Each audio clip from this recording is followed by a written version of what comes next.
Bien avant que Rome se levât et que Babylone s'effondrât, un royaume existait déjà depuis des siècles. Une terre où le soleil et le fleuve régnaient et où les dieux marchaient dans la pierre. Vers 450 avant Jésus-Christ, attiré par le charme de l'Égypte, l'historien grec Hérodote arriva ici, consignant ses expériences dans son texte fondamental « Histoire ». Pour lui, les pyramides et les temples étaient déjà des vestiges d'une époque oubliée de tous. Tout comme le règne de Cléopâtre est aujourd'hui une histoire ancienne pour nous. Il s'arrêta devant les grandes pyramides de Gizeh, stupéfait par la précision de leurs pierres, alignées avec les cieux. Le long des rives du Nil, il observa des paysans guidant les eaux, des artisans sculptant la pierre et des scribes enregistrant les lois, la médecine et les rituels. C'était une civilisation vivante, marquée par la continuité, mais qui se dirigeait lentement vers sa disparition inévitable. Aujourd'hui, nous allons parcourir l'intégrale histoire de l'Égypte ancienne, le royaume du Nil. L'Égypte prédynastique. Au lever de la civilisation, le soleil se leva au-dessus de l'horizon oriental, dispersant une lumière en fusion sur une terre d'extrême. À l'est et à l'ouest, les dunes sans fin du désert s'étendaient dans une brume scintillante, la chaleur ondulant depuis les sables. Au sud, les premiers signes du Nil apparurent. Le fleuve, déjà à cette époque défiant toutes les règles, se dirigeait vers le nord, se frayant un chemin à travers la terre aride, autour duquel la vie commença à s'éveiller. C'est ici, dans ce berceau de contradictions, la terre rouge et la terre noire, que l'histoire de l'Égypte, une civilisation plus ancienne que la mémoire elle-même, prit racine. Vers 6000 avant Jésus-Christ, les gens furent attirés par ces plaines inondées. Le Sahara rétrécissait. Ces anciens habitants furent contraints de suivre les eaux vers le sud, vers le Nil bleu. Le fleuve n'était pas encore maîtrisé par les mains humaines, mais ses rythmes étaient compris. Chaque crue déposait du limon fertile le long de ses rives. Dans les étroites couloirs verts ainsi formés, des communautés commencèrent à s'établir. Ceux-ci étaient les premiers habitants de l'Égypte prédynastique, de petits établissements en briques de boue et en roseaux nichés contre le fleuve. Vers 5000 à 4000 avant Jésus-Christ, le delta nord était le foyer de la culture mérimde. Les villageois cultivaient du blé de la sorte épeautre et de l'orge, puisaient l'eau dans des canaux simples creusés dans le sol et élevaient du bétail qui paissait dans les prairies clairsemées.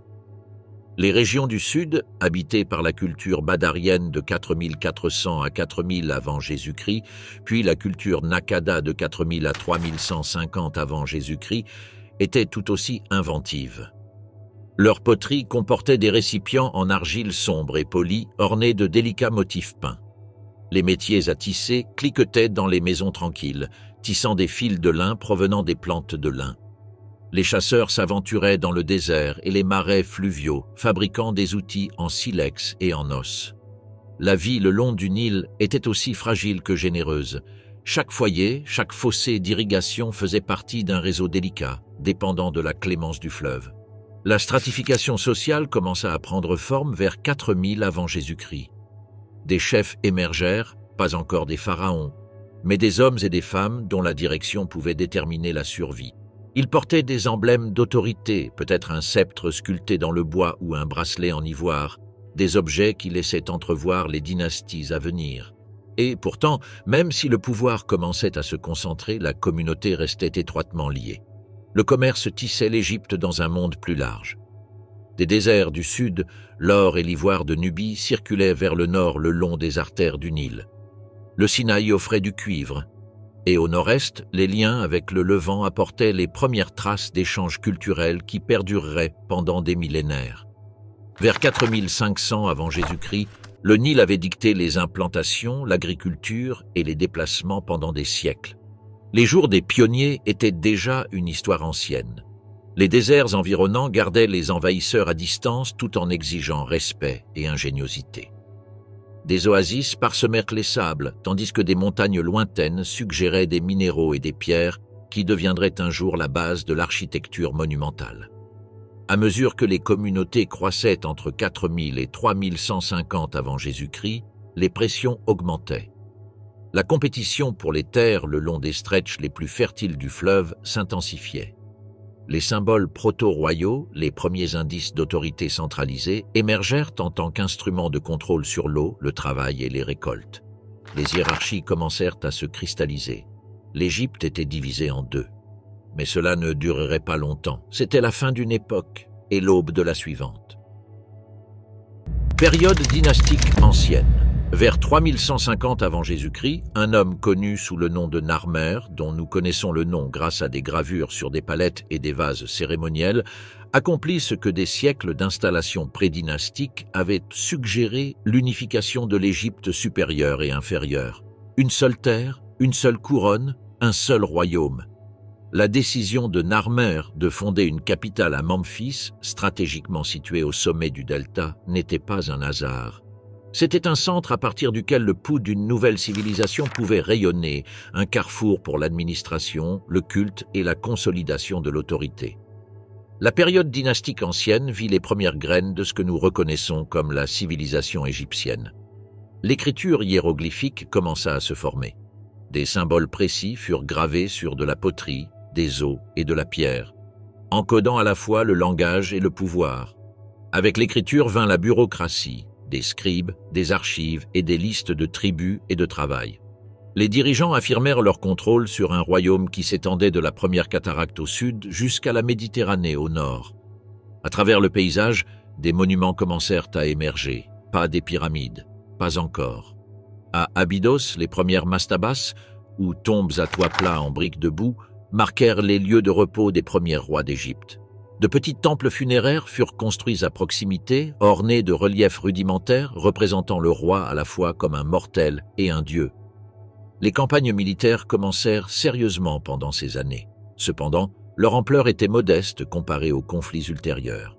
Les successeurs de Narmer, consolidant l'unification, s'aventurèrent dans le Sinaï pour sécuriser le cuivre et le turquoise, et au sud, en Nubie, pour affirmer leur contrôle sur le commerce et les ressources. Des lances, des boucliers et des chars simples faisaient du bruit à travers le paysage, tandis que de petits forts et postes frontières marquaient les bords de l'influence égyptienne, des signes tangibles de l'autorité projetée dans des terres lointaines. Chez eux, les paysans guidaient des bœufs le long des sillons dans le riche sol alluvial. Les potiers façonnaient l'argile avec habileté, les artisans sculptaient de l'ivoire et des os pour en faire des amulettes et des objets cérémoniels. Dans de petites maisons, des lampes vacillaient contre les murs de boue. L'odeur du pain cuit se mêlait à la fumée résineuse des feux rituels. L'iconographie royale devint codifiée. Le roi était représenté comme un chasseur, un guerrier, un dieu. Les palettes cérémonielles, comme la palette de Narmer elle-même, le montrent portant les couronnes de l'Égypte supérieure et inférieure. Au fur et à mesure que le siècle avançait, les eaux du Nil continuaient de dicter la vie. Les champs produisaient des grains qui nourriraient aussi bien les armées, les artisans que les prêtres.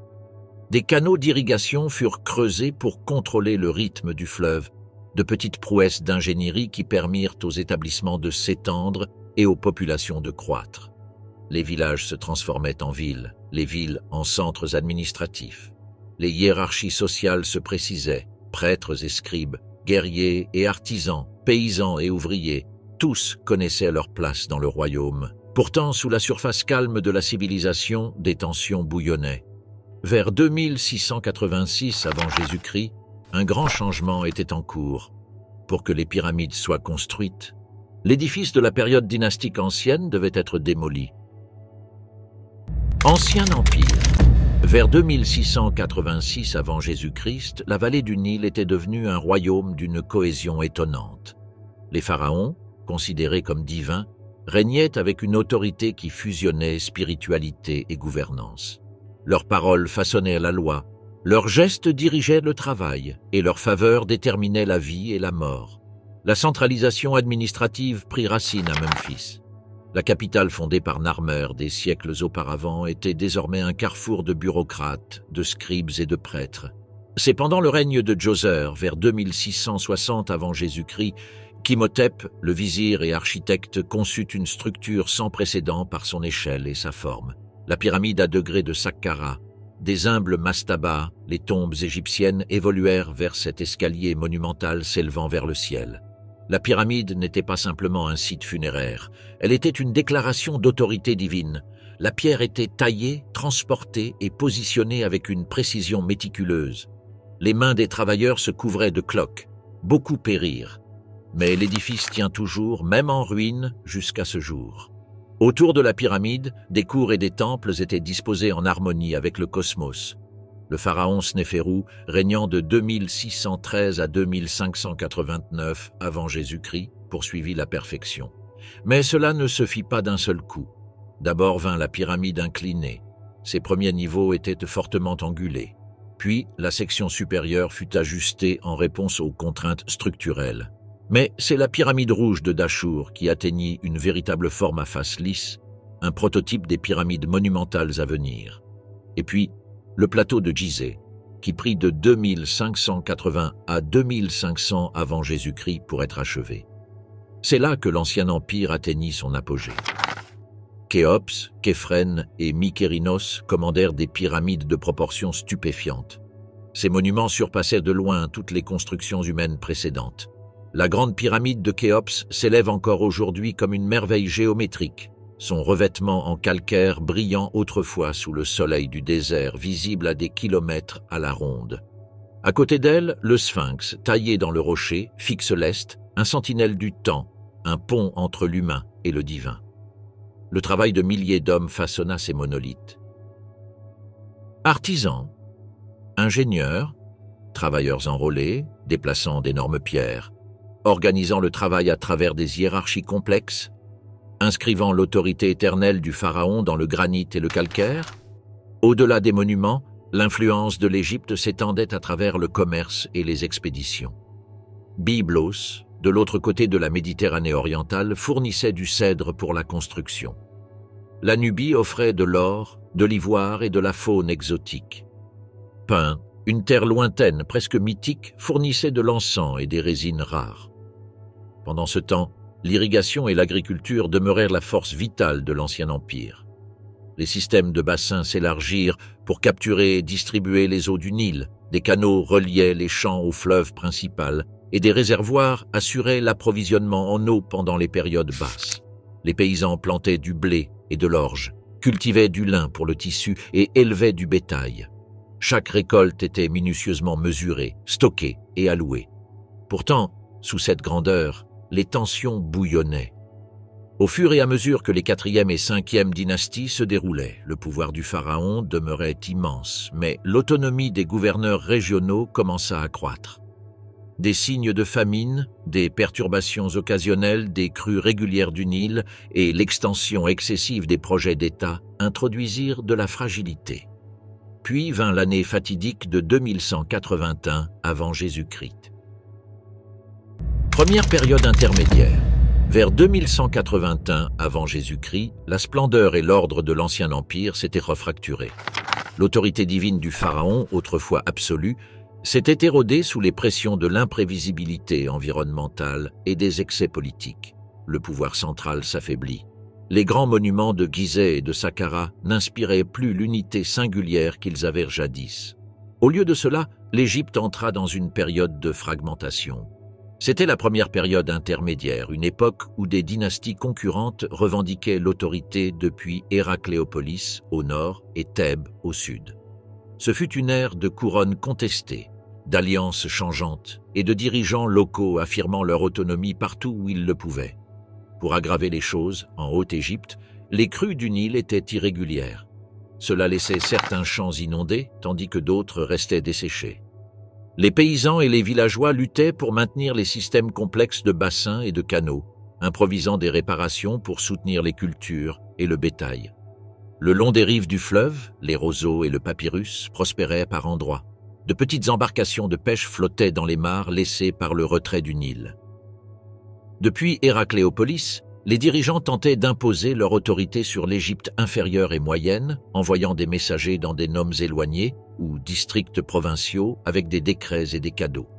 Dans le sud, les dirigeants thébains consolidaient leur pouvoir, élargissant progressivement leur influence par la diplomatie, les mariages et, lorsque cela était nécessaire, des expéditions militaires à petite échelle. Cependant, nous ne savons pas grand-chose des tactiques exactes utilisées dans ces campagnes. La première bataille entièrement documentée de l'histoire de l'Égypte et du monde était encore à des millénaires d'intervalle. Des escarmouches éclataient le long des frontières, souvent pour des droits d'eau ou des terres arables. Les lances s'entrechoquaient dans les étroits corridors du Nil et les archers échangeaient des volets depuis des rives fortifiées. De petites garnisons défendaient les villes contre des raids opportunistes.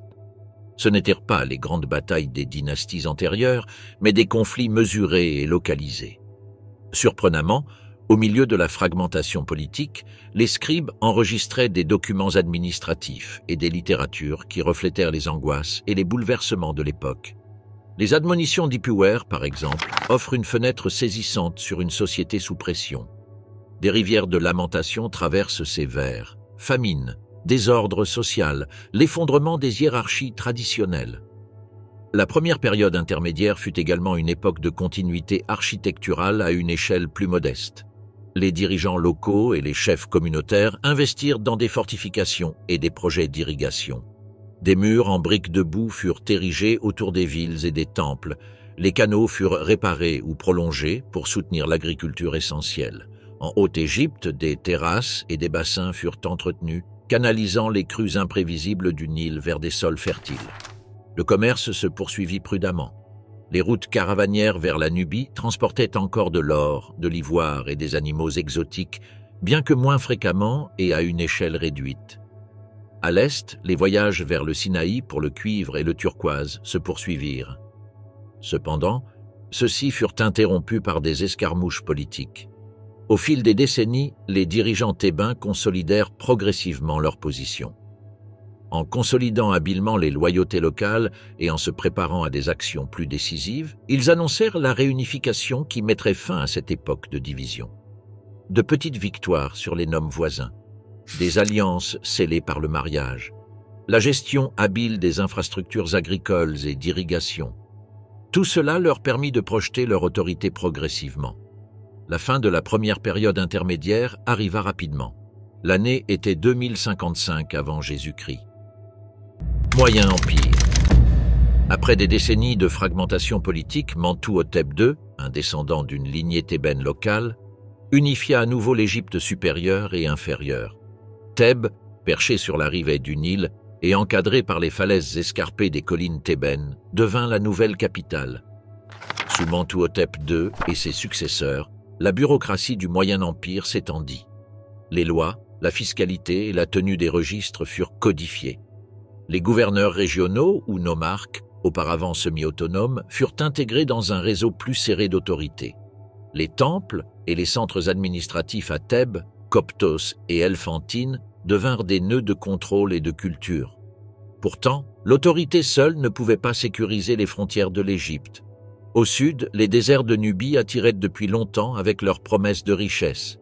Des veines d'or cachées dans la roche, de l'ébène provenant des forêts profondes d'Afrique, de l'ivoire taillé dans les défenses des grands animaux fluviaux et des faunes exotiques convoitées par les nobles et les temples.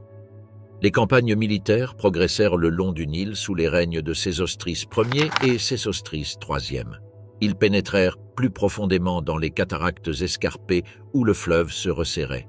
Les Égyptiens inscrivirent leur présence dans le paysage avec une série de forts imposants. Bouhen s'élevant au-dessus du fleuve, Semna perché à l'un des points les plus étroits du Nil. Ces forts gardaient les incursions du sud et servaient également de centres administratifs. Des soldats vêtus d'armures en bronze patrouillaient les rives du fleuve à la lumière dorée de l'aube.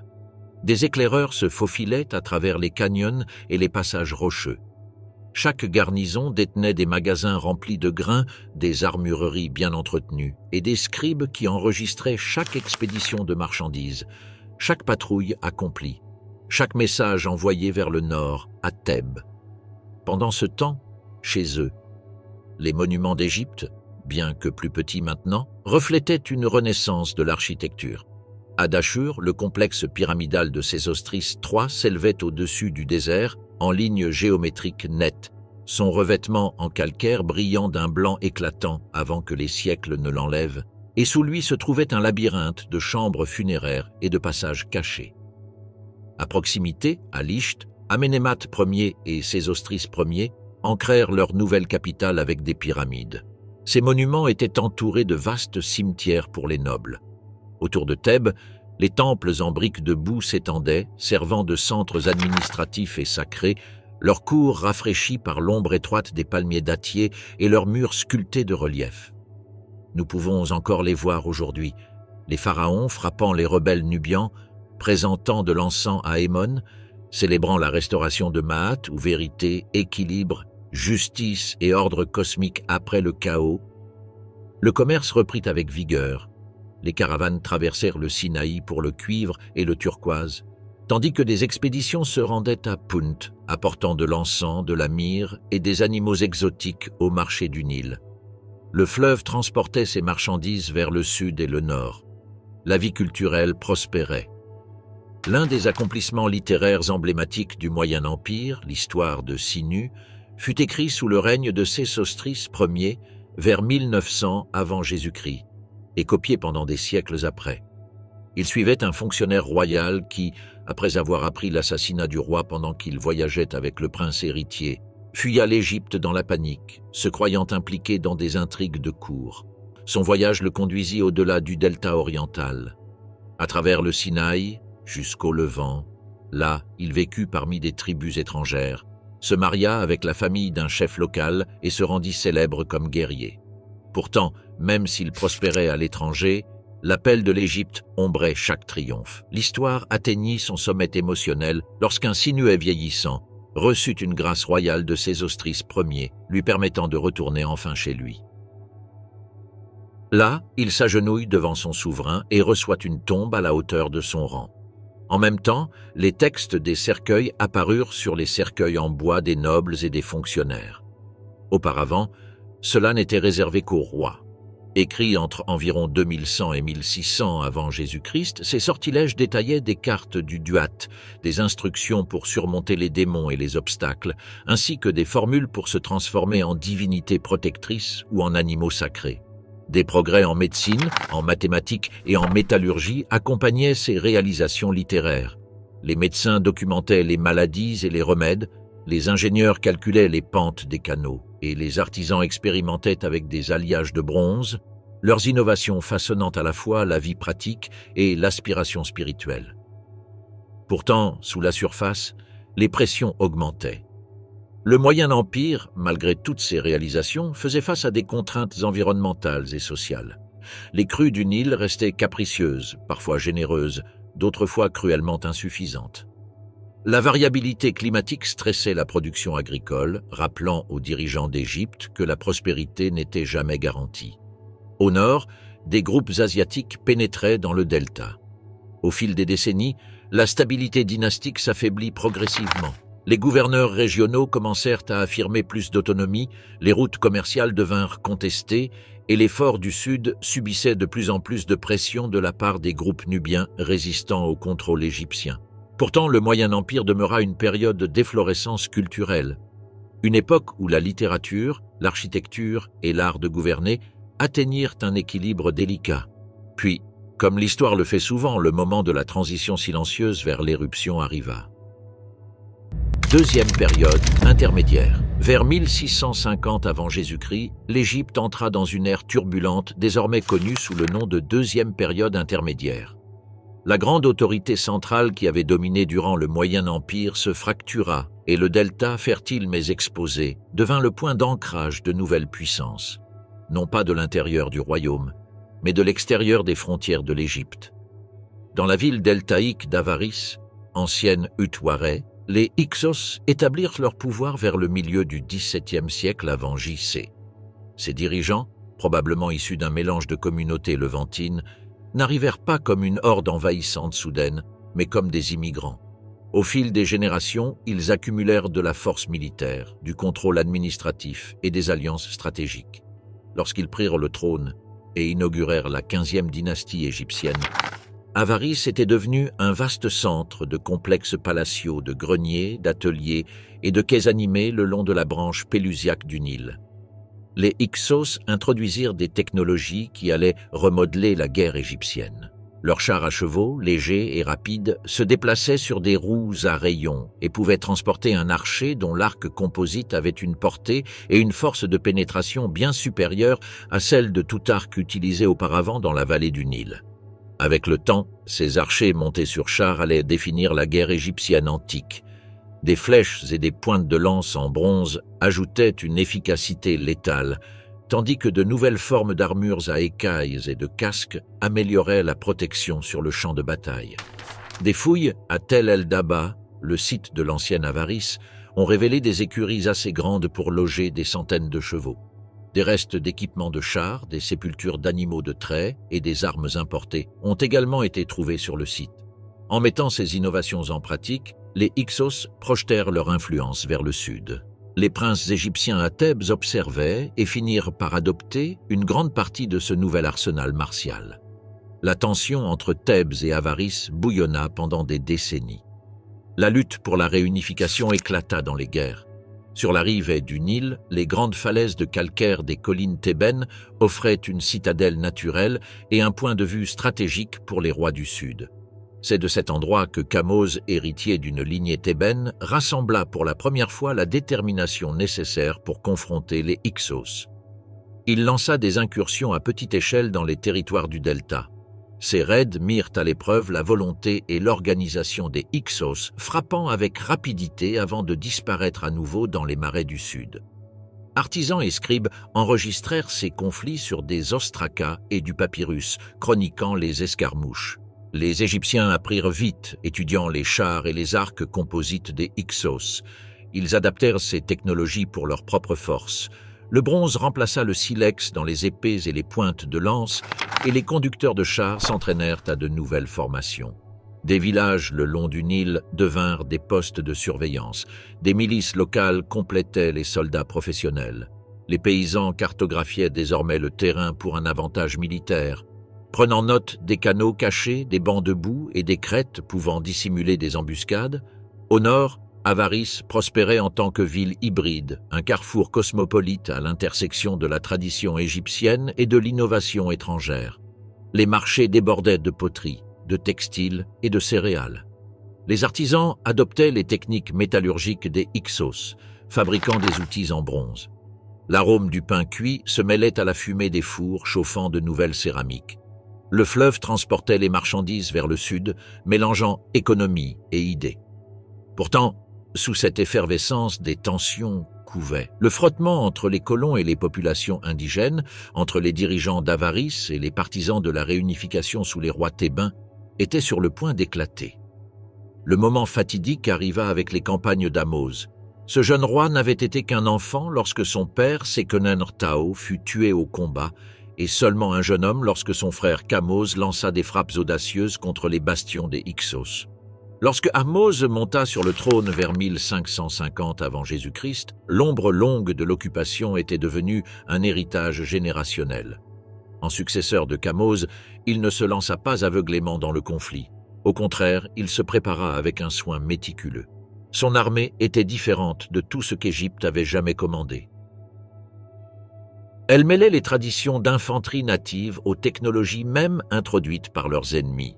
La cavalerie, autrefois symbole de la domination des Hyksos, tenait désormais derrière les bannières égyptiennes. Ces chevaux étaient entraînés dans les nouvelles écuries royales de Thèbes. Les archers s'entraînaient à libérer des volées à des portées inimaginables un siècle plus tôt. Avant la campagne finale, Ahmose envoya des éclaireurs vers le nord pour étudier les contours d'Avaris, ses canaux serpentant comme des veines à travers les marécages, ses remparts renforcés par des bastions en briques de boue et ses portes stratégiquement positionnées pour commander à la fois le fleuve et la route. Des auxiliaires nubians expérimentés rejoignirent les vétérans thébains. Ils formèrent une force composite qui marcha en colonne disciplinée le long du Nil. Lorsque l'armée atteignit les faubourgs d'Avaris, le calme du delta céda la place au faible et rythmique bruit des roues de chars. La poussière s'élevait en nappes dorées, tandis que les conducteurs de chars égyptiens tournaient autour des murs. Ils cherchaient des faiblesses. Repoussant les défenseurs Hyksos de leurs créneaux avec des tempêtes de flèches, l'assaut se déroula par vagues. Les archers avançaient derrière des boucliers portables, décochant des flèches à pointe de bronze qui résonnaient contre les briques et l'armure. Les sapeurs s'approchaient des murs avec des pioches et des pots de feu. Lorsque des brèches s'ouvrirent enfin, l'infanterie se rua en avant. La ville se transforma en un labyrinthe de violence. Dans les rues étroites d'Avaris, le bronze frappait le bronze avec une furie retentissante. Les lances se brisaient, les boucliers éclataient, les combattants luttaient dans les portes, tombaient dans les canaux ou trébuchaient sur les décombres de maisons s'effondrant. La poussière se mêlait à la fumée des greniers en feu. Tout au long de cela, le Nil coulait régulièrement. La lutte ne fut pas gagnée lors d'un seul assaut contre la porte. Pendant des années, Ahmose mena une campagne épuisante, siège, assaut, retraite, regroupement, puis nouvel assaut. Avaris changea de main plusieurs fois, ses défenseurs restants étant parfois renforcés par des alliés Hyksos de Sharouen, au sud du Canaan. Mais Ahmose persista avec une détermination implacable. C'est cette campagne constante qui finit par repousser les Hyksos vers le Levant. Il assiégea Sharouen pendant 3 longues années jusqu'à sa chute. Ce n'est qu'alors que la victoire fut complète. L'expulsion des Hyksos marqua un retour à l'ordre cosmique pour les Égyptiens. Les rois-dieux étaient de retour au pouvoir. Cependant, l'Égypte ne retrouva pas ce qu'elle avait été. Elle se transforma. Le traumatisme du règne étranger s'était imprimé profondément dans les institutions de l'État. Ahmose et ses successeurs entreprirent d'importantes réformes, s'assurant qu'aucune telle brèche ne se produirait à nouveau. Les centres administratifs furent renforcés. Une bureaucratie plus centralisée prit forme. Des forteresses et des garnisons s'élevèrent le long du delta oriental et des routes du Sinaï, leurs tours scrutant les horizons à la recherche de tout signe de pouvoir étranger. L'armée devint une force permanente et professionnelle. Ses divisions de chars et ses corps d'archers étaient désormais légendaires. Le commerce renaquit à travers la Méditerranée et le Proche-Orient. Les marchands faisaient à nouveau confiance à la stabilité des frontières égyptiennes. La production agricole augmenta alors que les réseaux de canaux, longtemps négligés pendant les années de conflit, furent reconstruits et agrandis. Les ingénieurs draguaient les canaux envasés, redirigeaient les déversoirs et réparaient les digues, dirigeant les eaux montantes du Nil vers des champs qui étaient restés en jachère. Les greniers se remplirent. Les ateliers bourdonnaient de poteries, de lin et de produits métalliques. Ces produits étaient également envoyés vers des marchés allant de la Nubie à Byblos.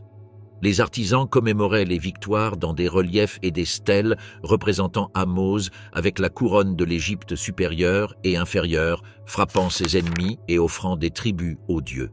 Les pratiques religieuses se renforcèrent, la construction de temples s'intensifia et l'intégration de nouvelles technologies dans la société reflétait un mélange dynamique de continuité et d'innovation. Le long des rives du fleuve, la vie continuait dans sa persistance tranquille. Nouvel Empire. Vers 1550 avant Jésus-Christ, la deuxième période intermédiaire était terminée. Ahmose Ier, le roi résolu de Thèbes, avait expulsé les Hyksos du delta, réclamant les terres fertiles du nord pour les souverains égyptiens natifs. Avec cette victoire vint une nouvelle ère, le Nouvel Empire, une époque d'expansion, d'empire, d'ambition monumentale. Le Nil, toujours patient, portait désormais des navires chargés de soldats, de prêtres et d'artisans, transportant l'essence vitale d'une civilisation prête à étendre son influence des sables de Nubie aux collines de Syrie. Le delta scintillait désormais de villes fortifiées et d'une agriculture organisée. Lorsque Thothmose II mourut vers 1479 avant Jésus-Christ, l'héritier légitime, Thothmose III, n'était qu'un enfant, bien trop jeune pour régner. En tant que belle-mère et fille du puissant Thothmose Ier, Hatshepsut servit initialement comme régente, guidant la machinerie de l'État derrière l'autorité formelle du jeune roi. Mais la mémoire de l'occupation récente des Hyksos hantait encore la cour. Le clergé et la bureaucratie égyptienne se montraient méfiants à l'idée de laisser un quelconque vide de pouvoir. Dans ce climat de prudence et de délicatesse politique, Hatshepsut entra lentement dans une autorité pleine et entière, invoquant sa lignée, la faveur du dieu thébain Amon et le précédent d'autres femmes ayant exercé le rôle de roi.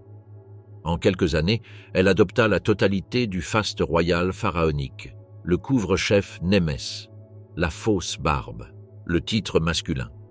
Le règne de Hatshepsut, l'une des rares et des plus remarquables pharaons d'Égypte, se déploya comme un long lever de soleil sur le nouvel empire, projetant une lumière calme et confiante à travers la vallée du Nil. Montée sur le trône vers 1479 avant Jésus-Christ, elle remodela l'image même de la royauté. Dans les reliefs, elle apparaissait à la fois comme une femme et comme un pharaon masculin traditionnel. Depuis son palais à Thèbes, elle gouverna avec un mélange mesuré de diplomatie, de vision économique et de dévotion religieuse, rétablissant la stabilité après les souvenirs turbulents de la deuxième période intermédiaire. Son règne mettait l'accent sur la prospérité plutôt que sur la conquête. Sous son règne, l'Égypte s'ouvrit non pas avec des armées, mais avec des mains ouvertes. Son plus grand geste envers le monde extérieur vint avec l'expédition légendaire vers Punt. Lancée dans les premières années de son règne, cette expédition nécessita une préparation extraordinaire.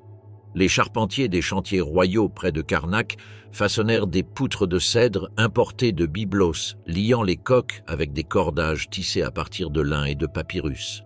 Le tissu de voile fut cousu dans d'immenses ateliers. Les capitaines étudièrent les cartes des vents et des courants de la mer Rouge, rassemblant des navigateurs nubians et medjés expérimentés qui connaissaient la côte périlleuse. Lorsque la flotte se lança enfin depuis un port près de l'actuel Mersa Gawazis, ses ponts étaient bondés de marins. Ils chantaient des rythmes de rames. Leurs rames brillaient comme de l'argent sous le soleil. Ils poussèrent vers le sud le long des eaux aussi imprévisibles que prometteuses. Des semaines plus tard, lorsque les navires atteignirent la terre que les Égyptiens appelaient Punt, probablement quelque part le long de la corne de l'Afrique, le paysage se transforma en une tapisserie d'arbres à encens, de buissons aromatiques et de villages animés surélevés sur des pilotis au-dessus des vasières. L'envoyé de Hatshepsut, Nessi, enregistra des scènes d'échange. Les Égyptiens offrirent des perles, des haches et des linges finement tissés, tandis que les dirigeants de Punt présentaient des paniers d'or, des peaux de panthère et des jeunes plants de myrrhe vivants, emplis d'un parfum envoûtant. Les singes jacassaient dans des cages en bois. Les peaux de léopard bruissaient dans la brise. Des fagots de résine d'encens gigantesques brillaient d'un ambre doré sous la lumière. Tous ces trésors furent transportés à bord des navires jusqu'à ce que les ponts sentent comme un temple lors d'un jour de fête. Lorsque la flotte retourna à Thèbes, la procession serpenta à travers les avenues de Karnak. Des arbres à encens furent plantés dans les jardins des temples. La myrrhe fraîchement importée fut brûlée lors de grandes cérémonies rendant hommage au dieu égyptien Amon-Ra. Pour Hatshepsut, l'expédition fut un grand succès. C'était une déclaration selon laquelle la faveur divine de l'Égypte avait atteint les confins du monde. Son héritage architectural fut tout aussi transformateur. Sur la rive ouest de Thèbes, sous les falaises escarpées qui abritaient les tombes des rois précédents, son temple funéraire à Deir el-Bahri s'élevait en 3 larges terrasses reliées par des rampes et des colonnades. Conçu par son intendant et architecte Senenmut, le temple semblait comme si les falaises elles-mêmes s'étaient déployées en ailes symétriques de pierre. À l'intérieur, les artistes sculptèrent des reliefs qui capturaient l'âme même du règne de Hatshepsut. Dans une chambre de sleek ships, navires élancés, se balançaient sur des vagues sculptées, leurs voiles se gonflant tandis que les marins tirèrent sur les cordes, immortalisant le voyage vers Punt. Dans une autre, des artisans étaient représentés chauffant du métal dans des braseros, façonnant des jarres en électrum dont les surfaces brillaient comme de la lumière d'étoiles capturées. Des scènes de dignitaires portant des offrandes. Hathor embrassant la reine. La présentation des arbres à encens. Toutes formaient un récit parlant d'abondance, de piété et de mondanité. Au-delà de ces grandes réalisations, Hatshepsut renforça l'Égypte de l'intérieur. Des expéditions de carrière à Wadi Hammamat rapportèrent de vastes blocs de pierre pour les temples et les monuments. Les exploitations minières du Sinaï produisirent du cuivre et du turquoise. Les décrets administratifs améliorèrent la fiscalité et la gestion agricole le long de la plaine fertile du Nil. Sous sa direction, une génération de scribes, de bureaucrates et d'artisans prospéra. La paix qu'elle cultiva permit aux champs de mûrir sans être dérangés, au temple de fleurir grâce à de nouvelles dotations et à l'art d'explorer des raffinements subtils de proportion et d'élégance, bien que les rois suivants tentèrent d'effacer sa mémoire en taillant ses cartouches et en remplaçant ses images, les traces de son règne persistèrent. dans le paysage, dans les pierres de Deir el-Bahri, dans la prospérité tranquille qu'elle avait assurée. Lorsque le beau-fils de Hatshepsut, Thothmose III, largement connu sous le nom de Napoléon d'Égypte, monta sur le trône vers 1479 avant Jésus-Christ, l'emprise de l'Égypte sur ses vassaux du Nord s'était relâchée. Les princes de Canaan et de Syrie, harassés par les demandes de tribus établies sous les règnes précédents, pressentaient une opportunité dans l'incertitude qui suivit la mort de Hatshepsut. Parmi eux, le plus défiant était le roi de Kadesh.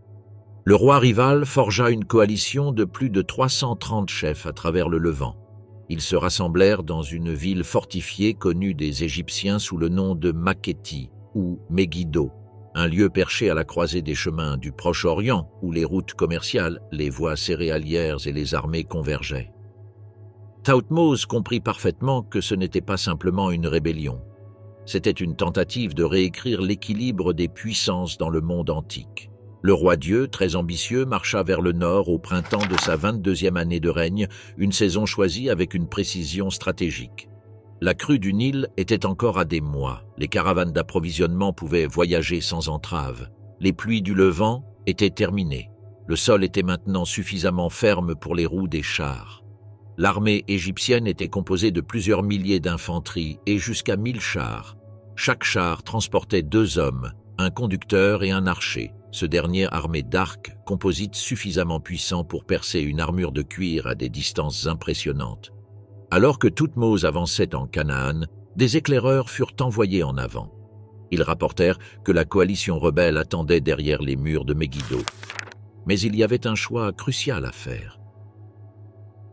3 routes menaient à la ville. L'une large et sûre, contournant la région par l'ouest, une autre sinueuse venant de l'est, et une troisième, un étroit passage de montagne venant du sud, dangereux, escarpé et si étroit que les chars risquaient de basculer dans des ravins. La plupart des généraux auraient choisi la route occidentale, celle que la coalition attendait. Thothmose adopta une vue opposée. « Que le chemin le plus audacieux soit celui que suit l'armée », déclara-t-il. Le passage sud, bien que périlleux, offrait une chance de frapper l'ennemi là où il s'y attendait le moins. Si son armée se déplaçait rapidement et silencieusement, il pourrait émerger directement sur la plaine devant Megiddo. La décision électrisa ses officiers. Certains protestèrent. Si la colonne était prise en embuscade dans le passage, avertirent-ils, toute l'expédition pourrait être perdue. Mais Thothmose resta ferme. À l'aube, ses troupes s'engouffrèrent dans le défilé étroit, les chars étant démontés et remontés par des ingénieurs qui travaillaient dans un silence presque total. Les chevaux renaclaient et martelaient nerveusement le chemin rocheux. L'infanterie s'agrippait aux falaises tandis que le vent emportait la poussière. Des heures s'étiraient en une procession tendue, l'armée avançant lentement à travers un corridor taillé par le temps. Lorsqu'ils émergèrent des montagnes, la surprise fut totale. Les armées de la coalition s'étaient positionnées de chaque côté de la route occidentale attendue. La plaine centrale était complètement exposée. Les hommes de Thothmose déferlèrent sur le terrain découvert, tel un flot brisé d'un barrage. Les chars furent réharnachés avec une rapidité étonnante, les roues remises en place avec des chevilles en bois, les rênes resserrées, les arcs tendus. Les Égyptiens avaient saisi le point haut crucial avant que leurs ennemis ne réalisent ce qui venait de se passer. Alors que le soleil montait vers midi, le champ de bataille explosa en mouvement. Les chars de Thothmose avançaient en formation, en croissant, s'étendant largement pour envelopper le centre ennemi. Les archers décochaient des flèches en arc rapide, des projectiles à tête de bronze sifflant vers les rangs cananéens. Les rebelles, armés de lances, de frondes et de chars plus légers, peinaient à maintenir leur cohésion sous le barrage. La plus grande force de la coalition était son nombre. Mais la stratégie égyptienne, fondée sur la précision, s'avéra supérieure. Ils frappèrent les flancs, perturbèrent le centre et utilisèrent l'élan des chars pour semer la panique parmi les rebelles. Lorsque les lignes cananéennes fléchirent, l'infanterie se rua en avant, boucliers verrouillés, lances prêtes. Le bronze cliquetait sur le bronze alors que les soldats se heurtaient. La poussière s'élevait si épaisse que parfois le soleil disparaissait derrière la brume. Depuis son char doré, Thothmose dirigeait le flux de la bataille, signalant avec son bâton levé et criant des ordres. À un moment, enregistré par les scribes, une portion du flanc gauche de l'ennemi tenta de se regrouper près d'un lit de rivière asséchée. Thothmose saisit l'opportunité. Il envoya une pointe de char foncer le long du remblai. La manœuvre frappa avec une force dévastatrice. Les roues se brisèrent, les corps basculèrent et les commandants ennemis s'enfuirent, cherchant refuge derrière les hautes murailles de Megiddo. La panique se répandit comme une contagion. Les rebelles abandonnèrent leurs tentes, leurs armes et même leurs étendards royaux. Les Égyptiens les pressèrent durement, en chassant beaucoup d'entre eux dans la ville en vagues chaotiques. Pourtant, Thothmose arrêta ses troupes aux portes. Là, la discipline de l'armée faillit un moment. Les soldats s'arrêtèrent pour piller les vastes butins laissés éparpillés à travers le champ de bataille. S'ils avaient poursuivi immédiatement, ils auraient peut-être capturé la ville en un après-midi. Mais les portes de Megiddo se refermèrent et les dirigeants de la coalition se barricadèrent à l'intérieur. Ce qui suivit fut un siège de 7 mois. Les ingénieurs construisirent des palissades en bois et des ouvrages de terre encerclant la ville. Aucune caravane ne pouvait entrer, aucun messager ne pouvait s'échapper. Thothmose fut patient. Il comprenait que la faim était une alliée plus certaine qu'une attaque imprudente. Depuis les collines environnantes, l'armée égyptienne observait les murs.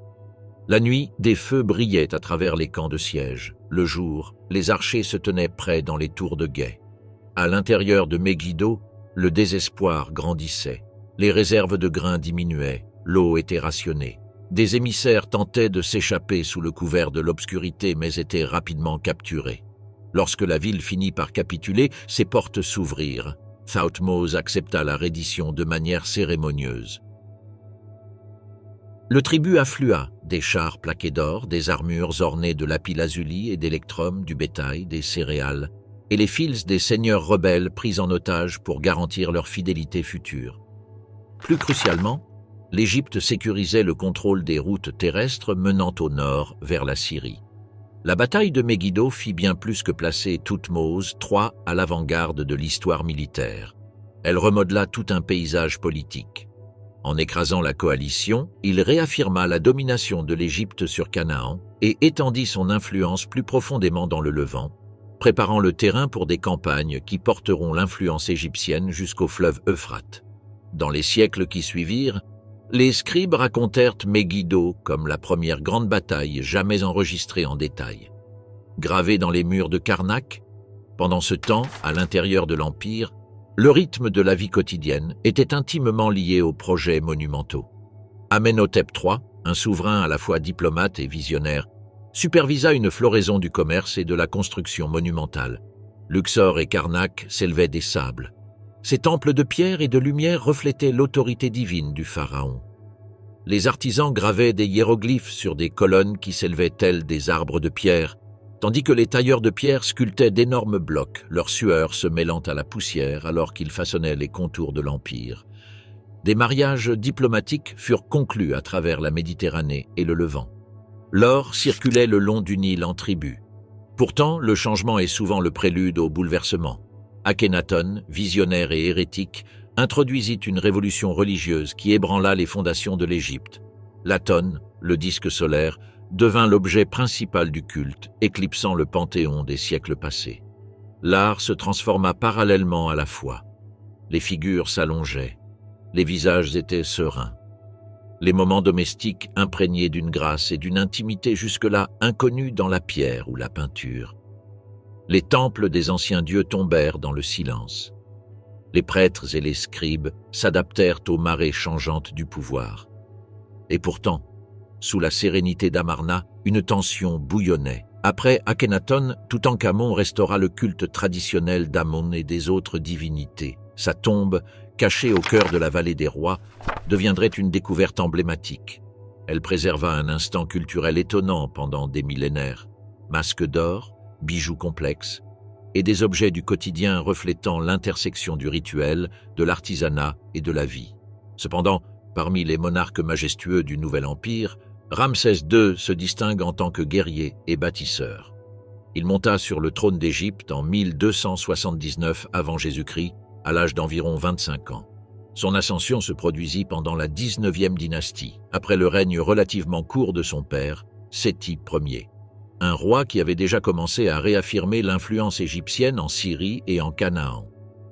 La région au nord-est de l'Égypte, le Levant, était une zone tampon cruciale. Ces territoires étaient riches en ressources, en routes commerciales stratégiques et en symboles de légitimité politique, convoités à la fois par l'Égypte et par les Hittites, qui s'étendaient vers le sud depuis l'Anatolie. Les tensions montèrent à mesure que les deux puissances cherchaient à prendre le contrôle des mêmes cités-États. Ramsès visait à sécuriser ses frontières septentrionales. Le décor était ainsi planté pour une confrontation à grande échelle en 1274 avant Jésus-Christ. Les plaines près de Kadesh s'étendaient vastes et implacables sous un soleil accablant, une scène gigantesque où le destin des empires serait bientôt décidé. Le fleuve Oronte traçait un fil scintillant à travers la terre aride. À l'ouest, les forces égyptiennes se massaient, organisées en divisions d'infanterie, d'archers et de chars, sous l'œil de leur pharaon Ramsès II. De l'autre côté des plaines, l'armée hittite sous le roi Muwatalli II avançait du nord. Les deux puissances cherchaient à tenir Kadesh et à affirmer leur domination sur le corridor levantin contesté. Ramsès n'avait pas abordé cette confrontation à la légère. Des mois de préparation minutieuse avaient précédé la rencontre, des reconnaissances envoyées à travers des passages dissimulés, des espions notant la position des chars ennemis et des fortifications, et des éclaireurs rapportant des informations sur les sources d'eau essentielles pour les hommes et les chevaux. Le pharaon lui-même chevauchait parmi ses troupes. Les lances à tête de bronze et les arcs composites brillaient sous le soleil levant, les roues des chars projetant des ombres rythmiques sur la terre sèche. Chaque division connaissait sa tâche, les archers pour déverser la mort sur les ennemis approchants, les chars pour frapper rapidement, et l'infanterie pour tenir le terrain. Les forces égyptiennes avançaient le long des routes principales vers Kadesh. Contraintes par le terrain ondulé et les passages étroits des rivières, Ramsès anticipait que les Hittites tenteraient une embuscade dans les passes entre les collines et les vallées fluviales.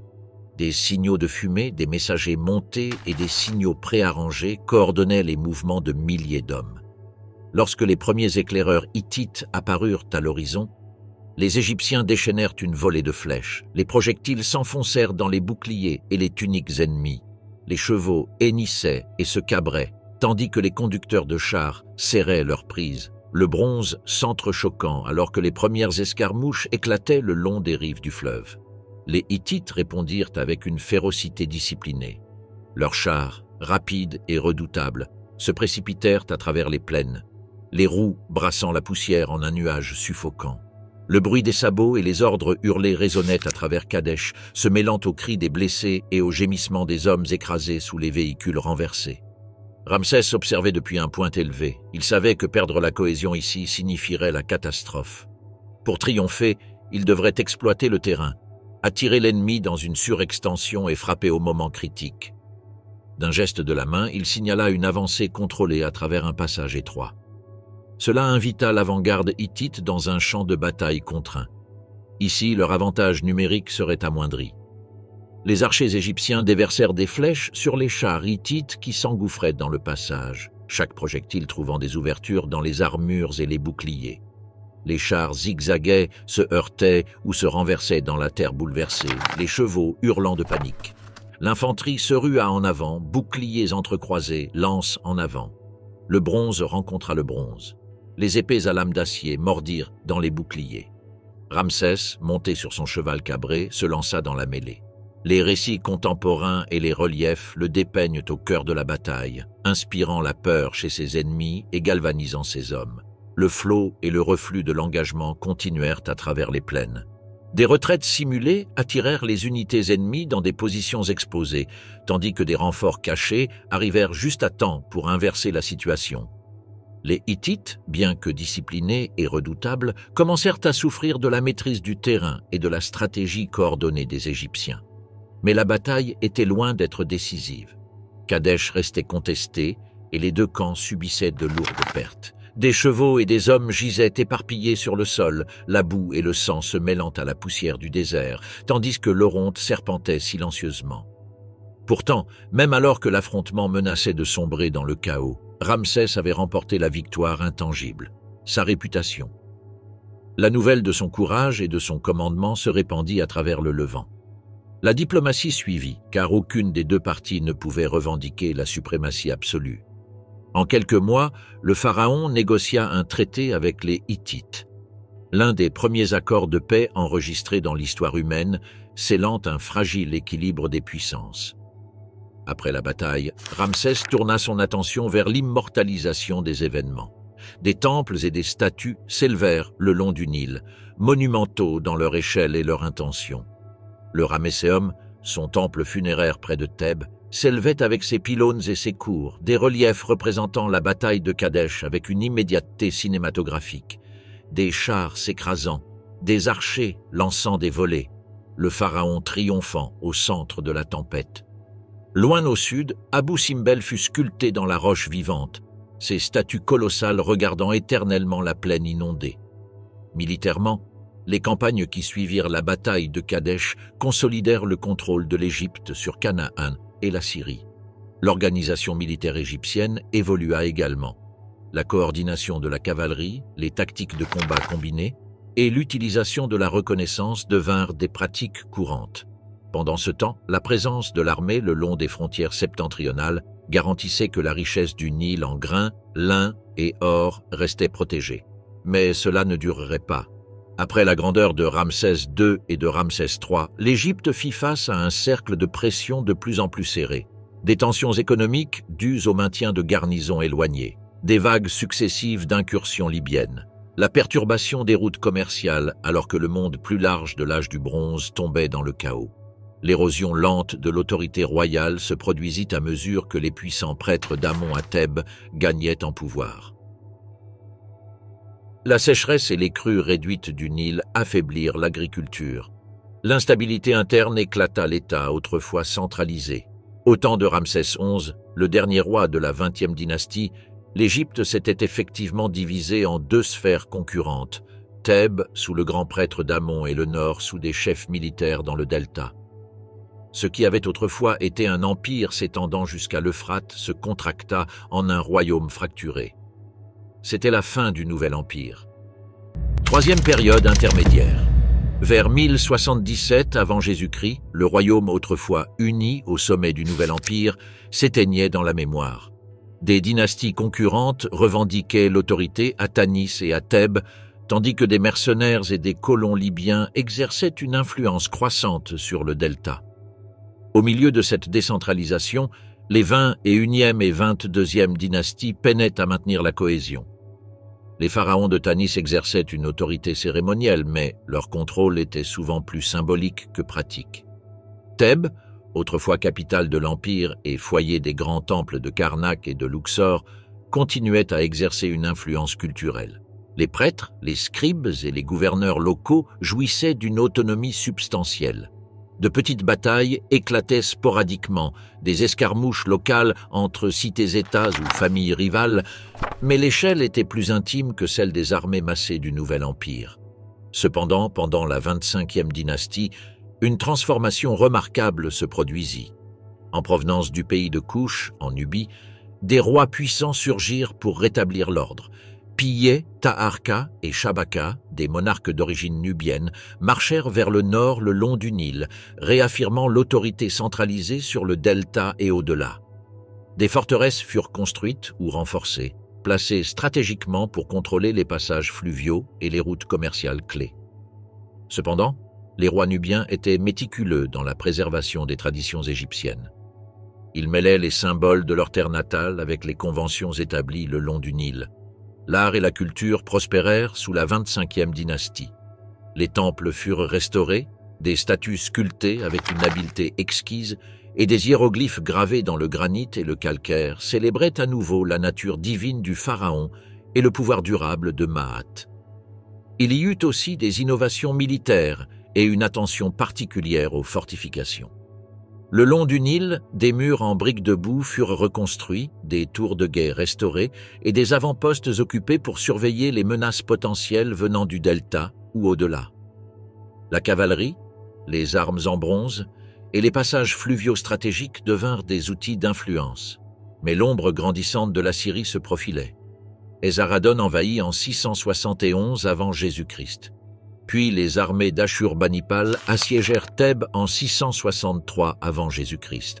La ville antique brûla, le règne couchite s'effondra, ces événements en cascade, les royaumes divisés, la fragmentation libyenne, la résurgence et la chute nubienne, la conquête assyrienne, tout cela dépouilla l'Égypte de sa coquille protectrice. Période tardive. Vers 664 avant Jésus-Christ, l'Empire autrefois puissant, longtemps diminué par les turbulences des invasions étrangères et des luttes internes, chercha désormais à renaître sous la direction de Psamtik Ier de la 26e dynastie. Émergeant de Thèbes, il affirma son contrôle sur une terre fragmentée. Il réunit le delta du Nord et la vallée du Nil du Sud sous un seul règne. Son ascension marqua la Renaissance saïte, une période caractérisée par l'innovation militaire, la centralisation bureaucratique et la restauration culturelle. Debout sur les rives du Nil, on pouvait voir le développement d'unités d'infanterie bien entraînées. Les archers mobiles furent réintroduits, la cavalerie et les chars furent affinés pour un déplacement rapide à travers les vastes marais du delta. Les forces navales furent réorganisées, des patrouilles naviguant le long du fleuve et de ses canaux, affirmant le contrôle des routes commerciales et offrant une dissuasion contre les menaces. Des fortifications à des points stratégiques le long du Nil assurèrent que les villes et les greniers étaient protégés. La vie culturelle prospéra également pendant cette période. Les temples de Memphis, Karnak et Abydos furent restaurés. La pierre fut sculptée et peinte pour raviver la majesté des divinités séculaires, tandis que de nouvelles statues et obélisques portaient les noms des souverains contemporains aux côtés des symboles traditionnels de pouvoir et de faveur divine. Les prêtres exécutèrent des rituels interrompus par des décennies de conflits. Dans les marchés, les artisans produisaient des bijoux, de la poterie et des objets cérémoniels, mélangeant le savoir-faire du passé avec des innovations subtiles, inspirées par le renouveau des contacts avec le monde méditerranéen et les régions voisines. Même si l'Égypte se consolidait, des défis demeuraient. L'Empire néo-assyrien, une puissance lointaine mais redoutable, exerça une pression depuis le nord-est, exigeant attention et diplomatie prudente. Plus tard, les Perses arrivèrent avec des ambitions de conquête, menaçant périodiquement l'indépendance du royaume du Nil. Les campagnes furent menées avec précision.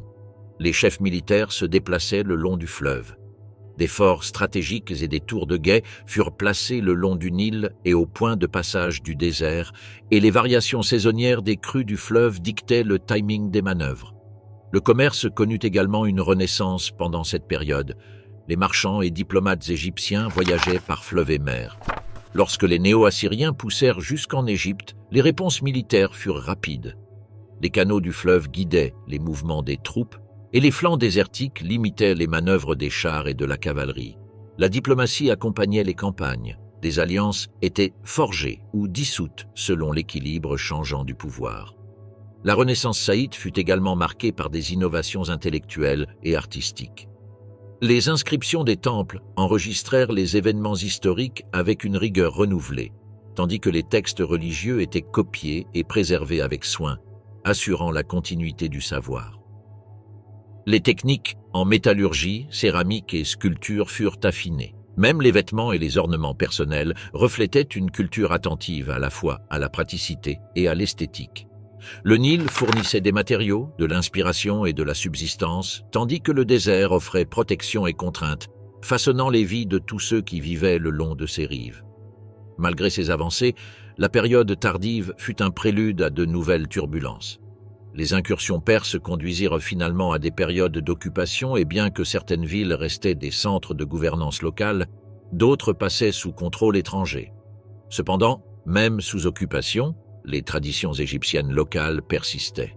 Les temples continuaient de fonctionner. Les réseaux d'irrigation étaient entretenus. Les artisans et les scribes perpétuaient les connaissances civilisatrices. Mais le changement était en marche. L'Égypte ptolémaïque. C'était en 332 avant Jésus-Christ lorsqu'Alexandre de Macédoine entra en Égypte, après avoir déjà écrasé les défenses perses à Issos en 333 avant Jésus-Christ, et prit Tyr après un siège brutal de 7 mois en 332 avant Jésus-Christ, ses murs détruits pierre par pierre. L'Égypte avait été une satrapie persane pendant près de 2 siècles. Le dernier satrape perse, Masacès, ne fit aucune résistance. Sa garnison restante, secouée par les victoires d'Alexandre à Granicus, Issos et la destruction de la flotte de Tyr, comprit que la défiance serait vaine. Aucune armée ne s'affronta le long du Nil. Aucun char ne tonna. Au lieu de cela, à l'approche d'Alexandre de Memphis, des prêtres en lin blanc sortirent des ombres des temples, portant des images sacrées de Ptah et d'Apis, signalant que le roi macédonien devait être accueilli non pas comme un conquérant, mais comme un libérateur du joug perse. Des marais du delta occidental aux falaises de calcaire de l'Égypte supérieure, Alexandre voyagea avec un mélange de curiosité et de calculs stratégiques. À Memphis, il fut couronné avec la double couronne de l'Égypte supérieure et inférieure, et des cérémonies plus anciennes que toute polis grecque l'enveloppèrent, le marquant comme pharaon. Il s'émerveilla de l'échelle des temples et de l'ancienneté des rituels. Mais c'est sur la côte nord, sur une bande de sable balayée par le vent entre la mer et le lac Maréotis, que l'imagination d'Alexandre s'enflamma. Il marcha le long de la rive à la fin de l'année 332 ou au début de 331 avant Jésus-Christ, traçant le plan d'une ville avec de la farine versée d'un panier, faute de pierres disponibles. Alexandrie, sa ville, deviendrait un creuset de la culture grecque et égyptienne. Son grand port conçu pour abriter des flottes, ses rues tracées en quadrillage, reflétant la clarté de l'ordre hellénique, sa future bibliothèque destinée à devenir le cœur battant du savoir méditerranéen. Le site se trouvait à la charnière de la mer et du fleuve, parfaitement positionné pour commander les routes commerciales reliant la vallée du Nil, l'Égée et au-delà. Lorsqu'il quitta l'Égypte plus tard cette année-là pour affronter Darius III à la bataille décisive de Gaugamela en 331 avant Jésus-Christ, il partit en tant que roi qui s'était tissé dans le tissu sacré du paysage égyptien. Dans le calme qui suivit son départ, les Ptolémées surgirent de l'héritage d'Alexandre. En 323 avant Jésus-Christ, Ptolémée Ier Soter prit le contrôle, veillant à honorer les coutumes pharaoniques de son royaume adopté. Il adopta des titres, participa aux rituels et s'intégra dans le complexe paysage religieux. Le culte de Sérapis, une divinité créée pour unifier les sensibilités religieuses grecques et égyptiennes, devint un point focal de la légitimité de la dynastie. À travers le delta, les temples furent restaurés. Des inscriptions furent peintes en grec et en égyptien. Au sein de la grande bibliothèque d'Alexandrie, des rouleaux et des codices venant d'Égypte, de Grèce, de Perse et d'ailleurs furent collectés, catalogués et étudiés. Euclide posa les bases de la géométrie. Ératosthène mesura la circonférence de la Terre. Hérophile explora l'anatomie et la médecine. Le phare d'Alexandrie, l'une des merveilles du monde antique, s'éleva de l'île de Pharos, son phare brillant guidant les navires à travers les courants traîtres à l'entrée du port. Non loin de là, palais et temples reflétaient la dualité des cultures, la précision architecturale grecque, aux côtés de l'échelle monumentale et de la richesse symbolique de la tradition égyptienne.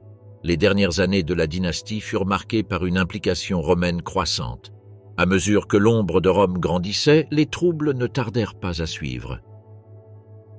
Cléopâtre VII et la fin d'une ère. En 51 avant Jésus-Christ, Cléopâtre VII, dernière des pharaons ptoléméens, hérita d'un royaume à la fois magnifique et précaire. La richesse de l'Égypte et sa position stratégique attiraient à la fois admiration et envie, tandis que les divisions internes et les intrigues dynastiques menaçaient la stabilité. L'heure finale du roi du Nil ne commença pas le long de ses rives, mais à travers la Méditerranée, à Rome.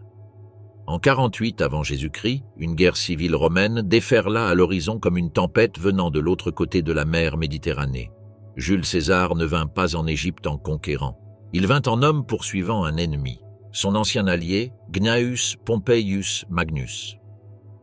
Chassé d'Italie et de Grèce après sa défaite à Pharsale, Pompée s'était réfugié à l'est. Le delta du Nil était loin des champs de bataille de Thessalie. Mais en cette saison, l'Égypte se retrouva à la charnière du destin romain. Pompée avait cherché refuge auprès de la cour ptolémaïque, croyant que le jeune roi Ptolémée XIII, âgé seulement de 13 ans, honorerait une ancienne alliance. Au lieu de cela, les conseillers du roi assassinèrent Pompée à Péluse le 28 septembre 48 avant JC. Ils présentèrent sa tête tranchée à César comme un cadeau grotesque. Mais il l'avait mal compris. César fut horrifié. Son arrivée à Alexandrie au début d'octobre n'apporta pas de la gratitude mais de la fureur. et dans les rues tendues de la capitale, les fractures politiques se creusèrent. Cléopâtre, exilée par une faction du palais bien qu'elle fût la corègle légitime, vit une opportunité. Vive d'esprit, polyglotte et profondément éduquée dans les traditions grecques et égyptiennes, Cléopâtre comprit que seule une alliance avec César lui permettrait de récupérer sa couronne. Elle se faufila à travers les défenses du palais, contournant les gardes de son frère. La reine du Nil se fit introduire en secret auprès de César. Lorsqu'elle émergea des tapis, César reconnut sa dignité, son intelligence et sa légitimité. Ainsi, il resta à Alexandrie pour arbitrer une guerre de succession. La faction de Ptolémée XIII, enragée par l'intervention de César, rassembla des forces dans l'est du delta. Ce qui suivit fut la guerre d'Alexandrie. Pour l'Égypte, c'était une bataille pour la survie, livrée dans les rues étroites entre les murs blanchis à la chaux et à la lisière des ports bondés de navires marchands. Le général de Ptolémée, Achillas, mena une force considérable fidèle au jeune roi, tentant de prendre d'assaut le quartier royal et de chasser César vers la mer. César, largement en infériorité numérique, fortifia le quartier du palais et le port. Tout au long de l'hiver, les combats se déversèrent dans la ville. Des incendies éclatèrent dans le quartier de Brucheion, alors que les forces ptolémaïques tentaient de brûler les navires de César. Dans le chaos, des parties du complexe de la bibliothèque furent endommagées. César commandait une force mixte de légions romaines et d'alliés égyptiens, défendant des barricades de fortune et les murs du palais jour et nuit. Plusieurs fois, des convois de ravitaillement furent attaqués le long de la voie canopique. Le Nil lui-même devint un champ de bataille pour le contrôle des chantiers navals, des greniers et des quais. Le tournant arriva avec l'arrivée de Mithridate de Pergame au début de 47 avant Jésus-Christ, marchant vers le sud depuis la Syrie pour prêter main forte à César. Près du village de Chasion, à l'est du Nil, le frère de Cléopâtre tenta d'arrêter l'armée de secours. Mais César brisa les lignes des assiégeants. En rejoignant Mithridate, le consul de Rome écrasa les forces de Ptolémée. Lors de la retraite, Ptolémée XIII se noya dans le Nil en tentant de fuir à travers le fleuve. Au printemps de 47 avant Jésus-Christ, Cléopâtre VII fut confirmée comme reine, régnant aux côtés de son frère cadet Ptolémée XIV, bien que l'autorité réelle reposât sur elle. Dans les mois qui suivirent, elle voyagea le long du Nil avec César. L'union entre César et Cléopâtre produisit un fils, Ptolémée XV Césarion, né en 47 avant Jésus-Christ, un héritier symbolisant un avenir hybride que ni Rome ni l'Égypte n'étaient prêts à embrasser. Mais en 44 avant Jésus-Christ, la fragile alliance s'effondra avec le coup de poignard à Rome. César fut assassiné au Sénat. Cléopâtre, sentant à quel point la politique romaine pouvait rapidement se transformer en danger, prit le chemin du retour avec Césarion. L'Égypte se prépara à la prochaine convulsion. La lutte de pouvoir qui suivit l'assassinat de César amena deux titans romains, Marc-Antoine et Gaius Octavius. Ce dernier, aussi connu sous le nom d'Octavien, était le petit-neveu et fils adoptif de César. Leur coalition fragile triompha des assassins de César à Philippe en 42 avant Jésus-Christ. Mais la Méditerranée était trop petite pour deux hommes qui se croyaient destinés à régner. Antoine, sécurisant les territoires orientaux de Rome, convoqua Cléopâtre à Tarse. Elle arriva non pas en suppliante, mais en Égypte incarnée. La dernière pharaone vogua sur le fleuve Cydnus dans une barque drapée de voiles pourpres, ses servantes agitant l'air parfumé. Leur rencontre était une nécessité politique, mais elle déclencha un partenariat qui redéfinirait le destin du Nil. Pour l'Égypte, Antoine devint à la fois protecteur et fardeau. Il restaura les terres autrefois gouvernées par les Ptolémées et accorda à Cléopâtre des territoires en Syrie, à Chypre et en Cilicie, reconstruisant une sphère d'influence dans l'est de la Méditerranée. À Alexandrie, Cléopâtre investit massivement dans des temples, des bibliothèques et des institutions scientifiques. Les prêtres chantaient des hymnes à Isis, les scribes copiaient des textes anciens, les astronomes tracèrent les mouvements des planètes depuis des observatoires sur les toits. L'Égypte connut une brève résurgence, culturelle, économique, spirituelle.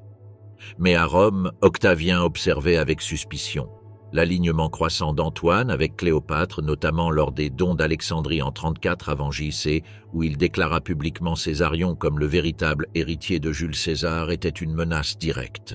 Octavien lança une guerre de propagande, peignant Cléopâtre comme une tentatrice étrangère. Le général romain était tombé sous son charme, proclama-t-il. L'Égypte ressentit la pression bien avant que les armées n'arrivent. Les caravanes commerciales défaillirent, les livraisons de grains devinrent irrégulières et les envoyés diplomatiques avertirent d'un jugement imminent. En 32 avant Jésus-Christ, le conflit ouvert était inévitable. Cléopâtre versa des richesses dans la construction navale, transformant les ports égyptiens en arsenaux.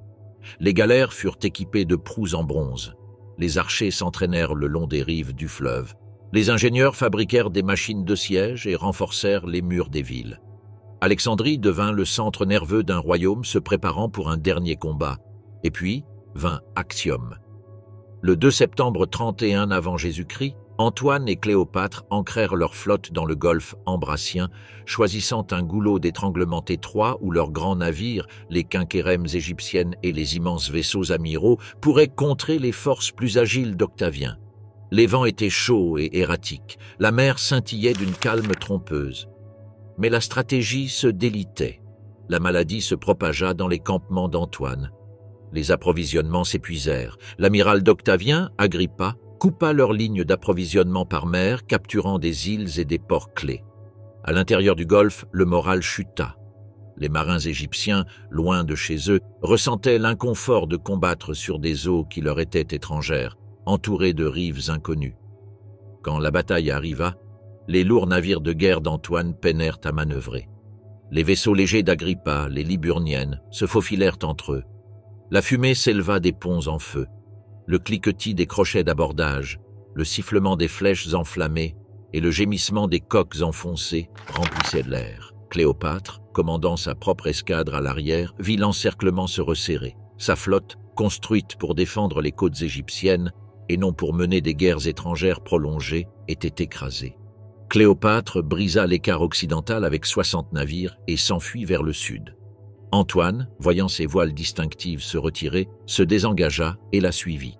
Pour leurs ennemis, cela parut de la lâcheté. Mais du point de vue égyptien, c'était une stratégie née de la nécessité. La reine voulait sauver ce qui restait de la flotte, retourner vers le Nil et se regrouper. Mais les dégâts étaient faits. Actium avait brisé l'aura d'invincibilité égyptienne. En 30 avant Jésus-Christ, Octavien lança sa dernière invasion. Ses légions marchèrent méthodiquement le long de la côte et du delta, capturant Péluse, la porte antique de l'Égypte, et avançant vers Alexandrie. Cléopâtre tenta de rallier les forces qu'elle pouvait. Elle fortifia la capitale, stocka des céréales et envoya des appels urgents aux alliés restants. La cavalerie égyptienne patrouillait dans les déserts à l'est de la ville. Les archers prenaient position sur les murs de la ville. Les équipages navals réparaient les navires qui avaient survécu à Actium. Mais la résistance faiblit. Les troupes restantes d'Antoine se rallièrent à l'hippodrome d'Alexandrie, se rendant à Octavien. La fin était arrivée, silencieuse, presque douce, comme le calme avant qu'une tempête de sable ne s'abatte. Lorsque Antoine, trompé par de faux rapports sur la mort de Cléopâtre, se précipita sur son épée, Cléopâtre sut que la dernière barrière entre l'Égypte et la conquête était tombée. Elle se retira dans son mausolée, déjà construit en prévision de ce moment.